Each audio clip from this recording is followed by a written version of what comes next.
apie knygų skaitimą, svajones, sėkmes ir nesėkmes. Šiandien kartu su Gustavu Jankausku, Adore Damore ir Šypsenos akademijos savininku. Tai sveiki, Gustavai. Labą dieną. Labai smagu iš čia matyti. Labai džiaugiamės, kad sutikot sudalyvauti mūsų Alter Ego laidoje. Malonu, jau ne pirmą kartą, tai vienu žodžiu, labai smagu. Iš tikrųjų, šiandieną mūsų tikslas yra šiek tiek apžvelgti jūsų karjerą, kad galėtumėt papasakoti, kaip jums viskas sekėsi. Gal kažkas nesisekė, o gal viskas labai sekėsi. Tai tikriausiai būtų labai įdomu gal pradėti netgi nuo pačios vaikystės gelmių. Koks vaikas šiai būdavot? Pats geriausias. Ne, iš tikrųjų, iš tikrųjų tai čia labai daug klausimų vienoje vietoje, bet jeigu mes jau kalbam protingai, tai pakalbėkim protingai. Taip. Tai visų pirma, čia yra toks paradoksas, kad lietuvių kalboje yra vienas žodis sėkmė.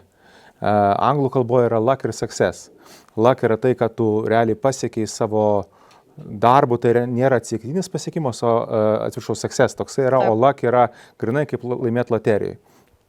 Tai aš tikrai negalėčiau pasakyti, kad mano gyvenime čia buvo, kai sekėsi, kad tai buvo kažkas iš luck serijos. Tai buvo daugiausiai success, kai dirbi, padarai ir kiekvienam kažkam pasiekimui tikriausiai buvo 3 nesąmonės, klaidos ir nepasisekimai. Tai čia pirmas dalykas.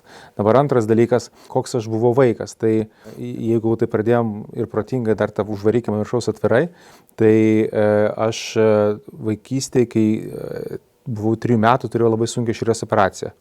Ir pirmi žodžiai po, man atrodo, 16-18 valandų operacija truko, tai kurią pasakė gydytojai mano tėvams, tai kad atrodo, kad smegenys funkcionuoja, turėtų gyventi. Tai kai kartelė tokia yra, kaip čia, žema, Taip. Tai niekas iš tavęs labai daug nesitikė. Tai iš vienos pusės lūkesčiai mano atžvilgiu nebuvo dideli, tas aš manau yra gerai, pradžioje, kai tu esi mažiukas. Antras dalykas, tu supranti pats iš savęs, kad didžiausia dovana tai yra pats gyvenimas iš savęs. Nes pagal, kaip gydytoja prognozavo, kad aš turėčiau daugiau 14 metų nedatempt. Tai jau dabar šiek tiek daugiau man yra, gal taip iš veido neatrodo, bet... Neatrodo, tikrai neduotų. Ja, čia makiažas viską daro. Tai va, tai čia yra pirmas pasiekimas. O kai vaikas, aš tikriausiai čia ir kaip ir dabar esu suaugęs, tokie 2 kardinaliai priešingi dalykai. Tai žinos pusės aš labai mėgau būti vienas. Pavyzdžiui, kolekcionuodavau pašto ženklus ir juos periodiškai kartą į kokius 3 mėnesius sudėliodavau, nuo jais suklasifikuodavau ten taip toliau, kai man buvo kokie čia 7 metai, 8 ir mažesnis buvau. Ir tuo pačiu metu labai mėgau dėmesį ir būti dėmesio centre. Tai iš to atsirado, kad ten, nežinau, nuo to, kai klasėje leidau laikraštį arba rinkdavau visą laiką sportą, kuris yra komandinis, taip ir panašiai. Tai va, tai čia taip trumpai ir apie viską, bet ir tikriausiai nežinau apie nieką. Atsakiau klausimą ar ne? Tikrai atsakė. Labai gerai. Atsakyčiau, kad labai plačiai. Tai visgi, jeigu reiktų išskirti kokį nors tokį mėgstamiausią užsiėmimą vaikystėje, tai koks tas užsiėmimas būdavo? Skaityti ir svajoti. Ir aš manau, kad tai yra tas dalykas, kuo mes kuo labiau augam, tuo mažiau svajojam ir dėja tuo mažiau skaitom. Bet iš tikrųjų mano nuomonė, kad tai vienas svarbiausių dalykų, bet kokiam amžiaus grupiai, bet kokioj savo gyvenimo etape, būtent tos dalykus reikia būtinai daryti. Tikrai pritariu ir sutinku. Ir jeigu dar atsigręžtumėm į tą vaikystę ir tas svajones ir norus, tai ko norėjot būti vaikystėje? Rašytojų ir poetų. Rašytojų, poetų ir skulptorium. Bet čia norėjau būti dėl to, kad, iš vienos pusės, kad buvau ir tebesu tam tikrą prasme intravertas, iš tos pusės aš visą laiką buvau labai prisirišęs prie savo tėvų ir šeimos. Ir kai buvau mažiukas, klausinėjau tėvų, ar dirbant kažkokį darbą reikės važiuoti į komandiruotės, nes aš labai galvojau, kaip aš važiuosiu ir paliksiu savo tėvus. Atsiminkit, kad čia man metų buvo kokie 5. Bet čia jau labai plačiai svarstėt vis tiek. Egzistencialistiškai. Ir tada gavosi taip, kad klausinėjau. Ir tada sakau, o poetai ir rašytojai važiuoja į komandiruotės. Mano tėvus jau buvo tiek užknisę šitie klausimai, nes aš jau per visas profesijas sako, ne. Sakau, gerai. Ir tas klausiu, ir skulptoriai sako, irgi ne. Sakau, super. Tai va, taip ir nusprendžiau, kad būsiu skulptorius, poetas ir rašytas. Supratau, 3 viename. Taip. Viską nutarėt, kad reikia apjungti.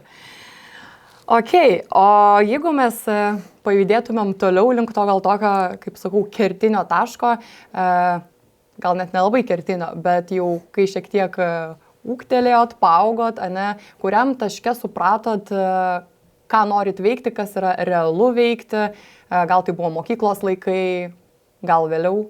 Ta prasme, dažniausiai mums ribas nupiešia žmonės esantis aplinkui. Ir dažniausiai jie ne iš pačių blogiausių norų, bet norėdami tai apsaugoti, kad tu nenusiviltum, tave vienokio ir kitokio būdų sodina. Tėvai, draugai, artimieji, taip toliau, taip toliau. Jie dažniausiai iš nelabai, iš pačių geriausių norų, o kitais atvejais jie taip daro, kad galvoja, jeigu pusiau sąmoningai, kai kuriais atvejais ir sąmoningai, galvoja, dabar tu čia daug pasieksi, tai kaip aš jausiuos, aš jausiuos blogiau. Nes žmonės visi vertina kontekste ne savo dažniausiai pasiekimų, bet kontekste pasiekimų su kitais.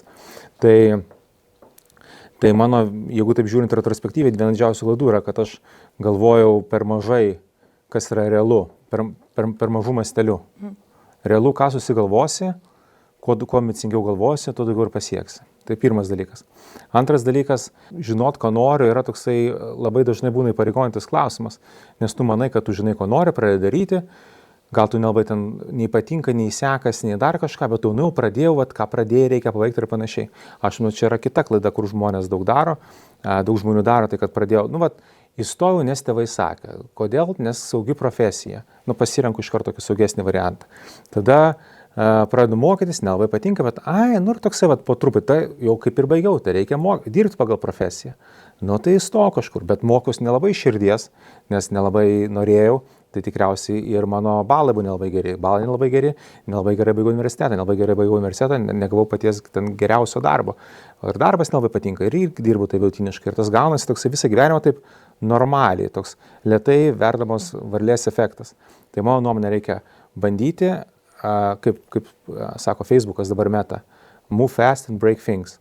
Pabandėjai vieną dalyką, nepavyko, bandai kitą, taip toliau, bet nebijoti skirtingų karjerų, skirtingų, tiesiog bandyti. Gyvenimas, aš nežinau, kas yra pasakęs, bet gyvenimas yra per trumpas, kad būtų mažas. Tai taip ir reikia galvoti visą laiką ambicingiau. Tu bent jau būsi pabandęs. Pas mane Antkapė bus tai parašyta. Jis bent jau bandė. Labai teisingi pabandymai. Bet čia jau mano autorinės, jūs negalite šitą rašytis ant savo. Šitą supratom, čia viskas autorinės. Susitarėm, taip, čia griežtai. Susitarėm. Kitaip išeisiu iškart, taip. Jo, gerai.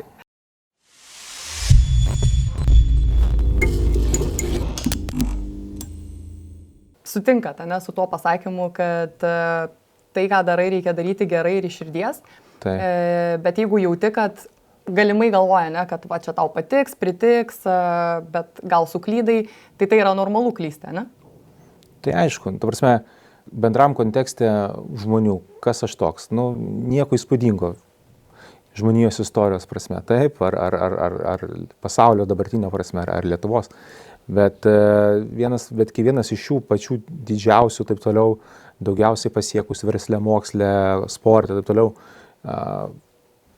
yra daug kartų jam nepasisekė. Čia svarbiausia po tos nesėkmės atsistoji, nusipurtai ir varai toliau. Svarbu nebijot iš to pasimokyti. Taip. Ar pačiam teko susidurti su nesėkmėm? Tai aišku. Tai kaip čia dabar atrodytų aš? Jeigu visą laiką man viskas būtų pagal mano planą, ko aš norėjau, patikėkit, čia no offense, aš čia su jumis dabar nesėdėčiau. Aš nežinau, ką aš daryčiau, aš tikriausiai, žodžiu, čia kosmosas neišduosiu paslapčių, bet, trilijonai būtų. Taip. Tai aišku, kad ne. O kokia galbūt ta didžiausia nesėkmė buvo jūsų manymu? Didžiausia nesėkmė, mano nuomonė, tai pirmas dalykas, ką visą laiką turiu išmokti ir suprast, kad už visus dalykus, kurie yra susijęs su tavimi, esi atsakingas tik tu pats. Ne mama, tėtis, valdžia, draugai, dėstytojai, vadovas, bet kas. Tu esi pats. Tai mano didžiausios klaidos tokios. Pirma, aš pernelyg dažnai numetinėdavau atsakomybę kitiems, sakydavau, aš negaliu to dėl to, kad tas. B, per mažai dirbau ir C, per daug išvaišiau laiko ant, tiesiog tokių nesąmonių. Tai va, tai... Kas yra nesąmonė? Kur galvojat, kad švaistėt laiką? Dabar čia viską taip ir pasakot, bet Papasakokit, mums įdomu. Linksmybės, kurių kai kuriais atvejais gyvenimo etapais, mano nuomonė, buvo per daug, tai nežinau, žaist kompų, parom, ten visokių tokių galima dalykų prigalvoti. Vėl, gyvenimas yra balansas, tu negali visą laiką vien tik tai atsikeli ir varai, nuo ryto iki vakaro, ten verslas, mokslai, ten sportas, taip toliau ir panašiai. Ir dar čia trečias vyras, tai būčiau daug daugiau sportavęs. Tai va tokie dalykai, bet tai yra visi grynai mano paties atsakomybės ir mano paties pastangos klausimas, pastangos tikslingumo. Nes kai kuriais atvejais vienos nesėkmės versle arba dar kažkur, jos galbūt apsaugoja nuo kitų daug didesnių. Tai šitą mes nežinom, čia pasaulyje viskas yra susiję, bet aš žinau, kad ką aš tikrai galėjau padaryti, tai įdėti daugiau pastangos šitose dalykuose. Tai atsakomybės asmenės prisiėmime, daugiau sportavime, daugiau darbo ir mažiau švaistyti laiko. Va tokios išvados, taip? Va tokios būtų išvados. Labai geros, tikiuosi, kad gal kam nors irgi tokios išvados pravers. Bet vėlgi aš galvoju, kad tol, kol pats kažko nepatiri, kažko neišbandai, gal ir tas pats, ar kažkokios ir nesėkmės ir panašiai, tai tikriausiai turi išgyventi, kad suprastum, kad galėtum toliau žygiuoti ir kad žinotum mane, kad Jo, čia, tai nebuvo kaip sako, kvaili mokosi savo klaidų, tai bent jau pasimoko, nesu visiškas idiotas, reiškia, kažką išmoko. Jo. Man patinka jūsų humoro jausmas. Čia ne humoro jausmas, čia yra grįžti faktai, žinokit. Taip. Tai jeigu žiūrėtumėm į dabartį, tai galėtumėm tikriausiai drąsiai pasakyti, kad esate sėkmingas verslininkas, turite ne vieną veiklą ir kvapų imperiją, ir šypsenos akademiją, ir gal dar kažkokių veiklų turite. Tai kaip sekasi visą tai įgyvendinti? Tai pirmas dalykas, gal imperiją kvapų vadinti nereikėtų, čia toksai per ambicingai, čia, žinot, reikia visą laiką kuklumo. Tai ypatinga apie Odorą Damorę, kad ten kvepalų imperija, tai, sakyti, taip nereikėtų, čia nereikia susireikšminti, čia aš savo taikau. Bet čia jūs kuklinatės, tai dėl to taip ir sakot. Taip, bet, žinot, reikia visą laiką geriau kukliau, ramiau, mažiau šnekėti, daugiau daryti. Čia vėl, jeigu taip žiūrint retrospektyvę, iš mano klaidų, kad aš gyvenime buvo ypatingai etapas, kai daugiau šnekėdavau, mažiau darydavau ir dar nepadaręs jau sakydavau, žiūrėkit, čia viskas bus taip. Tai žmogus planuoja, Dievas juokas, tai geriau mažiau šnekėti, daugiau daryti. Tai iš esmės svarbiausia yra žmonės, su kuriais sudirbi. Tai aš nieko nedarau vienas. Ir kai yra protingi partneriai verslo, kai yra stipri komanda, tai tada tu ir gali. Svarbiausia, kad, žinot, nebūti protingiausių kambarį. Ir mažiau kalbėti, daugiau klausyti. Tai va, kai tu pasirinki žmonės arba kolegas arba verslo partnerius tokius, kai tu nesi protingiausias kambarį, tada va, ir gali kažką padaryti. Tai ar sutinkate su tuo tokiu teiginiu, kad reikia save apsupti stipresniais žmonėmis, kurie galbūt arba išmano kažkokią tam tikrą sritį, galbūt žino daugiau negu pats? Ar sutinkat su tuo, kad reiktų save apsupti su tais stipresniais žmonėmis? Jo, čia žinot, čia kaip sako, tu esi vidurkis 5 žmonių, su kuriais tu daugiausiai praleidi laiko. Ir tas yra labai teisingai. Tai darbe mes praleidžiam didelę dalį savo sąmoningo gyvenimo, tai reikia labai atsargiai ir atsakingai tų žmonės pasirinkti. Ar šiuo metu esat patenkintas savo komandą, kurią esat susikūrę? Jo, aišku. Jeigu nepaslaptis, kiek žmonių iš viso yra jūsų, tarkim, Odorė Damorė veikloje? Grupės įmonėse? Virš 200 tikriausiai. Ir kaip sekasi tuos žmonės palaikyti ar kažkokį ryšį, bendrauti, sutarti? Svarbiausias yra dalykas, kiekvienas turi daryti savo darbą. Tai nelysti ten, kur nereikia. Tai kai kuriais atvejais reikia mažiau lysti ten, kur yra žmonės, kurie vadovauja, yra žmonės, kurie užsiima kasdienė veikla. Tai labai dažnai reikia tiesiog netrukdyti. Nes jeigu tu tada pradedi micromanagint, tai ką tai reiškia? Tu darai kelis dalykus, tu rodai, kad tu įsivaizduoji, kad tu esi visus protingesnis ir geresnis. Bet taip nėra, nes tu arba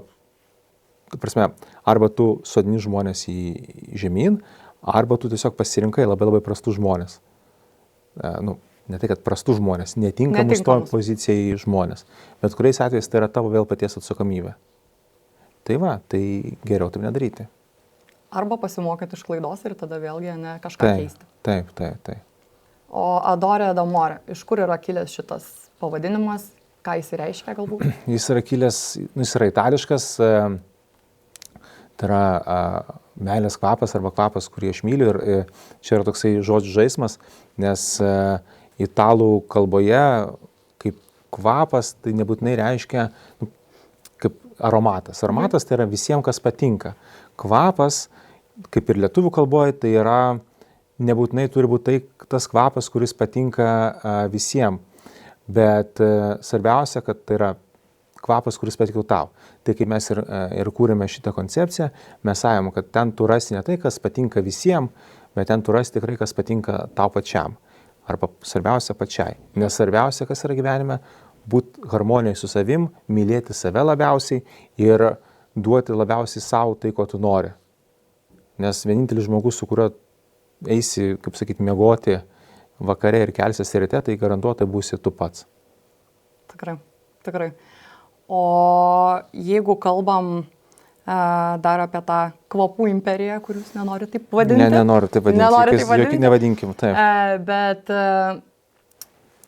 kalbant apie visą konkurencinę aplinką, tikriausiai prieš įeinant į rinką žinojot, kad yra nemažai konkurentų, daug kas kvapus, gal kažkokius kuria, yra visokių parduotuvių ir panašiai, tai ar nebijojo tos konkurencijos? Ta prasme, kaip nutarėt, kad būtent su kvapais norit susijęti savo verslą? Žinot, o kur nėra konkurencijos? Jinai yra visur. Ta prasme, absoliučiai visur. Arba tu sukurk super genialiai unikalią idėją ir tada tu pradėsi daryti ir ta kiti pamatys, kad čia super genialiai unikali idėja ir pradės daryti tą patį ir panašiai ir taip toliau. Tai tai svarbiausia kažkuo įsiskirti. Mūsų skirtumas yra tai, ką mes parduodam ir mes manom taip, kaip mes aptarnaujam. Tai o čia žinot, visą laiką bus. Čia kaip atrodo, iš šono žiūrint, daugeliu atrodo, oi, ten, aš jums galėčiau apie bet kurį verslą tai pasakyti, atrodo, va čia labai paprastai, čia ėmė, padarė, taip toliau ir panašiai. Tai taip niekur nėra, visur yra konkurencija, verslo mokykla. Ką neturi konkurencijos, turi krūvą konkurencijos ir konkuruoti jūs ne tik su Lietuva, jūs konkuruoti su visų pasauliu. Tai vieniem atrodo, ką jūs čia veikiat, bet jūs tikriausiai net šito laidos ciklo neturėtumėte, jeigu viskas labai, jums reklamos nereikėtų. Tai žinot, viskas čia... Visur reikia dirbti, stebuklų nebūna. Jo. Ir gal net ne tai, kad tik apie kažkokią reklamą, nesvarbu kokiam versle, bet tikriausiai svarbu nešti ir vertę. Su kokiu produktu tu dirbi, su kokia paslauga tu dirbi ir tikėti tuo, kad tu būsi kažkuo vertingas žmogui. Tai jūsų atveju gal kvapai sukelia žmonėm kažkokių asociacijų, gal kažkur nukelia į tam tikrą gyvenimo etapą ar periodą. Tai aš galvoju, kad tikriausiai tas vertybės aspektas yra labai svarbus versle. Jo, tai, žinot, vienas labiausiai, jūs ką sakot apie kvapai, kur tave nukelia, tai taip, ypatingai, pavyzdžiui, daug žmonių renkasi pas mus, pavyzdžiui, kai kuriuos kvapus, kurie primena vienokią ar kitokią formą vaikystę, arba kažkokio siejasi su kažkokiu prisiminimu, taip toliau.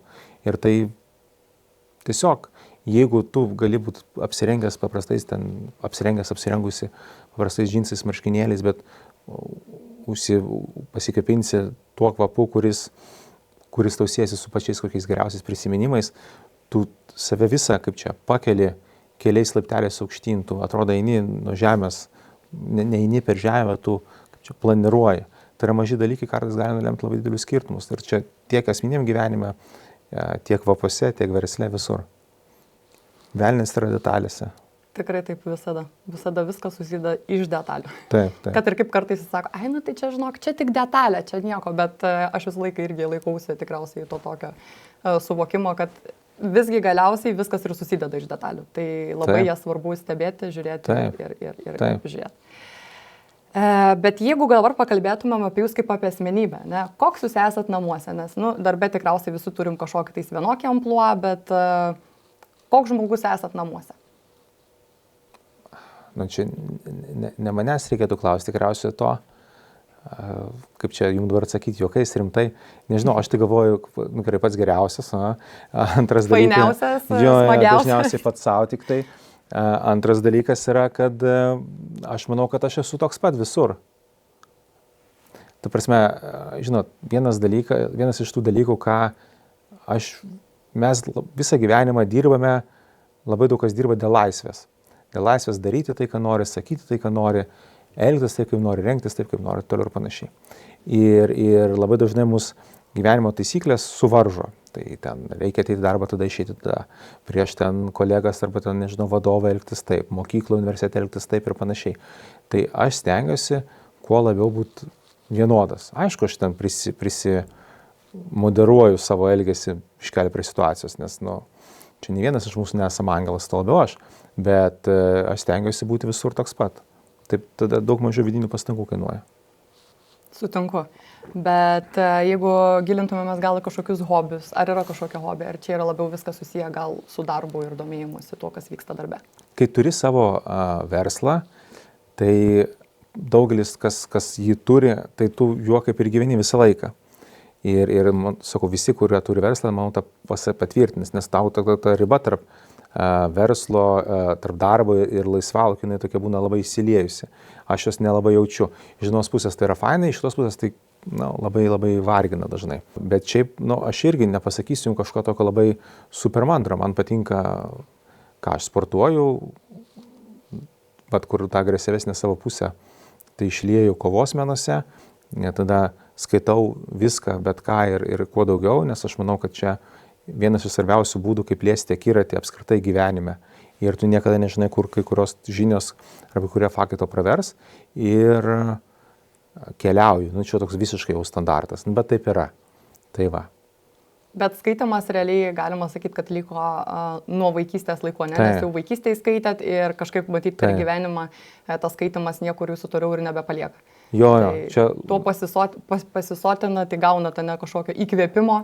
Taip, aš visiems labai rekomenduoju. Skaitykit knygas, žurnalus, laikraščius, internete, bet ką. Bet, ta prasme, tai jums labai labai praplės akiratį ir pamatysit. Žinot, Šventasis Tomas Akvinietis buvo pasakęs, kad labiausiai gyvenime reikia bijoti vienos knygos žmonių. Ir tu perskaitysi vieną knygą, nieko ten tokio labai dažniausiai esminio nesužinosi. 2, 3, 4, 5, ne kažką. Bet paskui, kaip ir man buvo, taip ir visiems, kurie daug skaito, atsiranda toks dalykas, kad ant kažkokios ties kažkokia riba, tau pradeda atrodo visi kaip ten neuroninės jungtis ir tu matai, pradedi matyti klausimus, pasaulį, situacijas visai kitais kampais, visai kitais rakursais. Ir tada tu prie bet kokios problemos, prie bet kokios situacijos gyvenime gali prieiti daug protingiau, gudriau, ne vien tik taip tiesiai.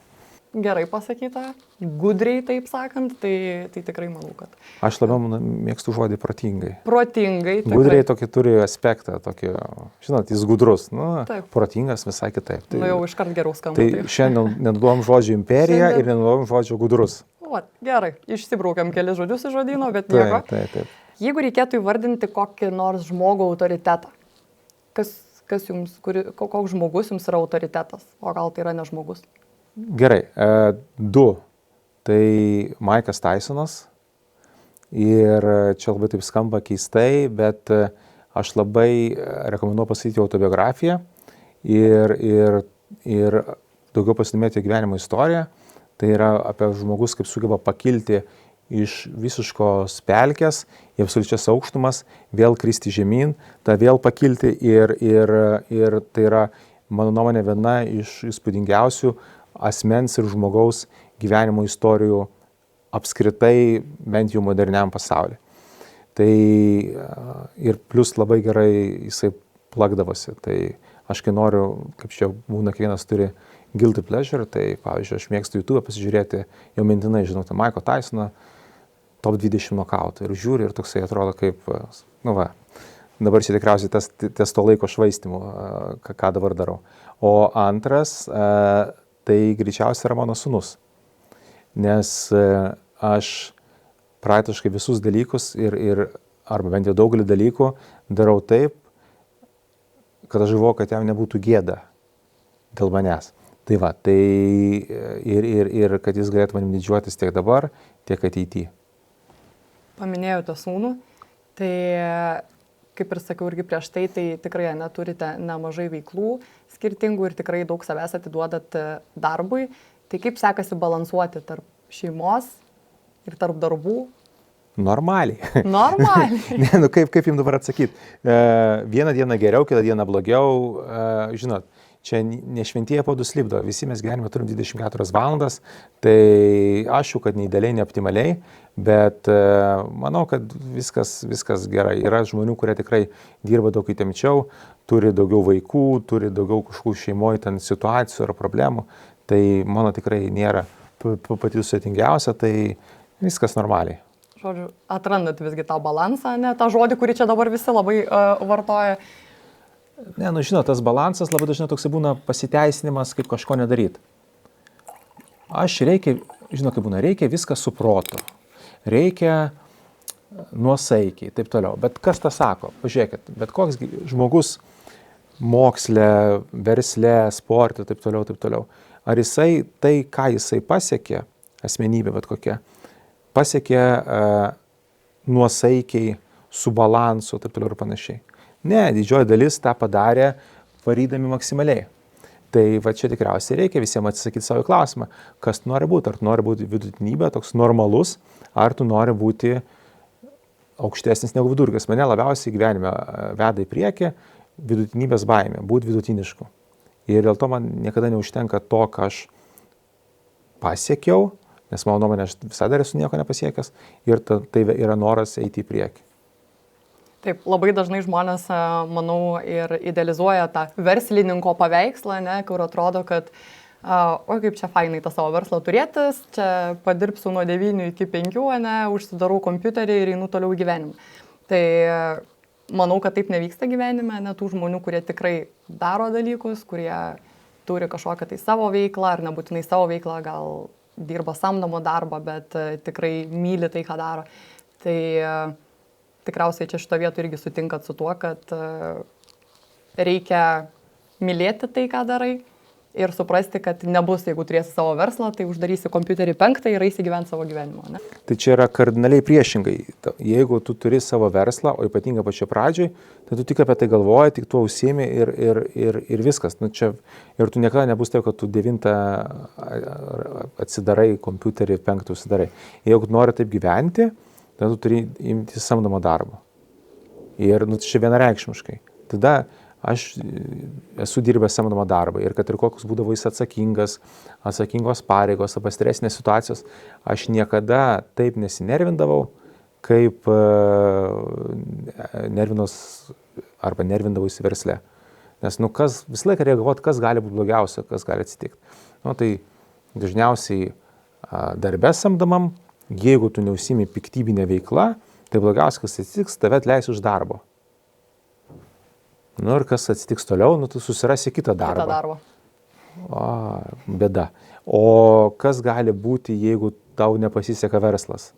Jo, tai tu gali netekti savo vardo, savo, kaip čia, turtų, taip skamba, nu bet, tarkim, finansinių pajėgumų, gali dar kažko įvaizdžio, pasitikėjimo savim, krūva dalykų. Tai yra, nu, su visa daroma pagarba nesulyginami dalykai. Tai būti versle yra sunku, bet kita vertus yra kaip čia visur high risk, high reward. Tikrai taip. Bet niekas niekada, čia esminis dalykas, žiūrint į šitą kamerą, man sakė, žiūrėt, tai niekada nuo 9 iki 5 dirbdamas nieko gyvenime daug nepasieks. Nesvarbu kur.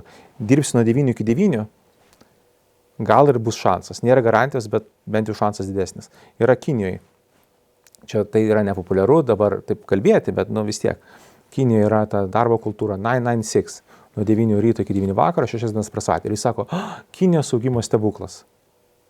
Tai iš kur jisai yra? Dėl to, kad žmonės daug dirba. Tu negali, kaip man tėvai sakydavo, mėgsti nuo kalniuko važinėti, mėgti rogutės į kalniuką tempt. Tai taip nebūna, kad tu tik tai visi gerai gyvena, nedirba ir vaibina su MacBookais Huracan Coffee. Taip. Tikrai, nes aš galvoju, kad tai ir ne tik verslą turint, bet ir tiesiog ar samdoma tą patį darbą, vėlgi priklauso nuo tavo ambicijų, bet jeigu tu nori būti profesionalas tame, ką tu darai, jeigu tu nori save ugdyti, tai tikriausiai tas darbas nuo 9 iki 5 nelabai galimas variantas. Nieko gero. Tikrai taip. Ir Gustavai, dar turiu tokį klausimą jums. Čia mūsų tinklalaidės toks pagrindinis užbaigiamasis klausimas. Kozerinis klausimas, išgirsti jūsų tą tokį alter ego. Tai jeigu reikėtų savo karjerą palyginti arba prilyginti gyvūnui, ne, koks gyvūnas geriausiai atspindėtų tos jūsų bruožus būtent karjeros kelyje? Nu gerai, kaip čia nebanaliai atsakyti, bet atsakysiu banaliai, bet labai teisingai. Vilkas. Vilkas. Bet kodėl? Nes vilkas dažnai turi tokį labai negatyvę, tokį vilkas, plėšrūnas ir toliau ir panašiai. Bet vilkas yra vienintelis gyvūnas, kuris nevaidina cirke. Visi kiti gyvūnai yra išdresuotini, vilko dar niekas nėra išdresavęs. Tai yra pirmas dalykas. Antras dalykas, vilkas gina savo teritoriją ir gina savo gaują. Ir yra labai protingas gyvūnas, kuris niekada neusima smurto ir prievartą vien dėl to, kad tą daryti.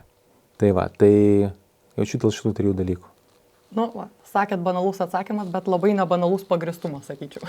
Tai svarbiausia, kad visi žinom, kad vilkai cirke nevaidina. Taip, tai čia kas galima įsinešti iš to viso podcast'o, tai šitą faktą dienos. Čia toks bonus pointas. Čia visą laiką padės gyvenime, be pralaimėjimo. Tikrai. Tai labai ačiū, Gustavai. Tai mes greit susisukom kaip? Mes tai matot, kaip ir kalbėjome, pusvalandis. Gerai. Aptariam reikalų. Tai tikrai labai fain, labai smagu buvo jūs turėti svečiuose. Labai ačiū, kad pasidalinot savo istoriją ir manau, kad mūsų žiūrovam irgi bus įdomu išgirsti. Tai labai bus įdomu. Jo, dėkui. Dėkui. Man taip pat.